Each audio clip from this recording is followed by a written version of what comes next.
Questão 23, termodinâmica. Considere a máquina térmica representada na figura abaixo.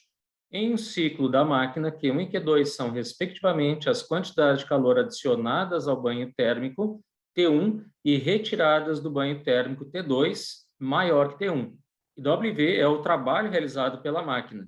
Se o trabalho é positivo, então algumas das possibilidades para as quantidades de calor envolvidas são: temos aqui uma questão de máquina térmica que extrai calor de uma fonte a temperatura T2, a chamada fonte quente. Esse calor que a máquina absorve da fonte quente é chamado de Q2, e ele faz a fonte fria absorver uma outra quantidade de calor, Q1, que está a uma temperatura T1, sendo que T2 é maior que T1. Esse trabalho é positivo e depende das quantidades de calores extraídos da fonte quente e rejeitados para a fonte fria. O esquema de uma máquina térmica é sempre a conversão de uma parte do calor absorvido em trabalho realizado por essa máquina. Notem que esse esquema mostra que de uma fonte quente extrai-se uma certa quantidade de calor, neste caso chamada de Q2, e rejeita-se para a fonte fria, que absorve uma certa quantidade de calor, que aqui eles chamaram de Q1.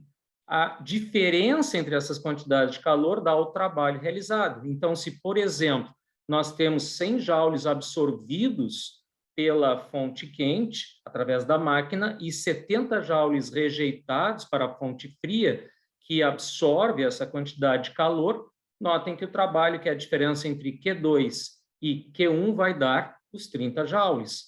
Portanto, aqui nós temos que o calor absorvido pela máquina, o calor Q2, é positivo, e o calor absorvido pela fonte fria, Q1, também é positivo.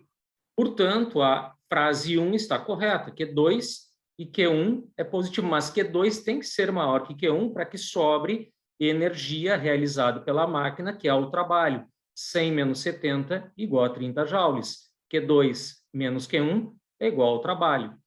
A frase 2 está incorreta. Q1 maior que Q2, não, é ao contrário, Q2 é maior que Q1, portanto está incorreta.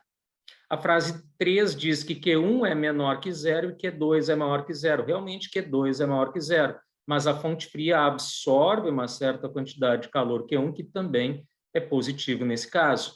Ou seja, a frase 3 está incorreta, o que nos dá como resposta apenas a 1 correta, a alternativa A.